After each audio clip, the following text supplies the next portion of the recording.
après s'être levée par une secousse, la fille resta couchée au lit encore quelques secondes. En se penchant pour allumer sa lampe de chevet, elle essayait de se souvenir ce qui l'avait tirée de sa douce torpeur. Comme elle n'y parvenait pas, la brune se leva du lit. En regardant l'heure sur son téléphone, elle grogna quand elle vit qu'il était minuit. Sachant que le sommeil ne reviendrait pas avant un moment, elle quitta la chambre pour la cuisine, pour une bonne tasse de café. Alors qu'elle passait devant sa porte d'entrée, un désagréable frisson lui parcourut l'échine. Ce n'est que l'hiver, pensa-t-elle, repensant à ce qu'elle faisait.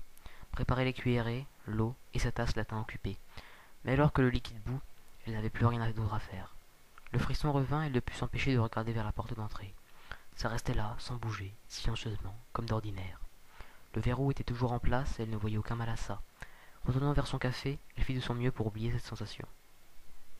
Sa tasse en main, elle rebroussa chemin pour sa chambre. En passant devant la porte d'entrée, elle décida de jeter au moins un coup d'œil dans le Judas pour se rassurer. Le frisson se faisait plus intense à mesure qu'elle approchait de la porte et s'éloignait de la chaleur sûre de la moquette. Elle pressa sa main contre la porte de métal froide, prit une grande inspiration et regarda par le Judas.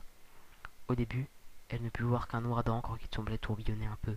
Quand elle cligna de surprise, le vide avait disparu. Elle aurait souhaité qu'il soit là.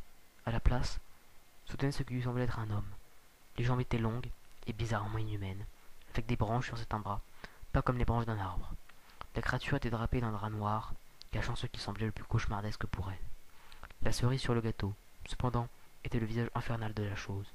C'est comme si son esprit avait flouté le visage pour cacher l'horreur qui se cachait en réalité. Elle s'éloigna de la porte, la main toujours contre celle-ci. La tasse de café tomba au sol, le liquide lui brûlant les jambes alors qu'elle tombait en arrière et tentait de fouiller la porte en rampant. Elle savait, plus ou moins, que son mental ne jouait pas des tours. Alors qu'elle fuyait la porte, elle regardait et tendit l'oreille pour surveiller ce qui se passait à la porte. La fille était partagée entre le besoin de fuir et celui de ne pas se retrouver dos à la porte. Quand la porte se déverrouilla, le besoin de fuir l'emporta mais elle glissa sur le café brûlant en tentant de courir dans sa chambre. Elle savait qu'elle était coincée quoi qu'il arrive, mais il lui fallait s'éloigner de cette porte. La fille était à mi-chemin du couloir quand elle entendit la porte déverrouiller et grincer en s'ouvrant. Elle hurla et s'écroula contre un mur, tombant sur le menton et s'assomma. Après cela, il n'y eut plus que des ténèbres. Nicole, une douce voix masculine, sortit la femme de son sommeil. Alors qu'elle se tournait, elle fut accueillie par le docteur de sa sœur. Elle hocha la tête, ignorant s'il devait dire quelque chose, ou même si elle pouvait trouver la force de parler. Ce matin, elle a eu un appel urgent de l'hôpital, disant que sa sœur, Lindsay, était là. Avant qu'elle n'ait pu aller la voir, le docteur la prit à part et insista pour parler de ce qui aurait pu arriver. Des mots comme auto-infligé et assaut ont été dits, et Nicole n'avait aucune idée de ce qui se passait. Elle n'avait toujours pas compris lorsqu'elle finit par voir Lindsay avec de ses propres yeux. Sa petite sœur avait un bandage à la tête, couvrant ses yeux et ses oreilles. Ils dirent que c'était pour que ses yeux soignés ne sèchent pas et pour prévenir les risques d'infection sur les plaies que Lindsay s'est faites aux oreilles. Les docteurs ont théorisé que quand elle ou quelqu'un d'autre avait planté un stylo dedans pour lui perturber l'équilibre ou pour l'empêcher de se défendre contre quelque chose.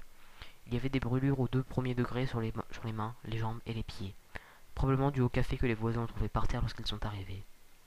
Alors que Nicole marchait dans la chambre d'hôpital de sa sœur pour la première fois, elle crut voir la silhouette d'un homme à la fenêtre. Mais elle savait que c'était impossible. La chambre de sa sœur est au 3e étage de l'hôpital.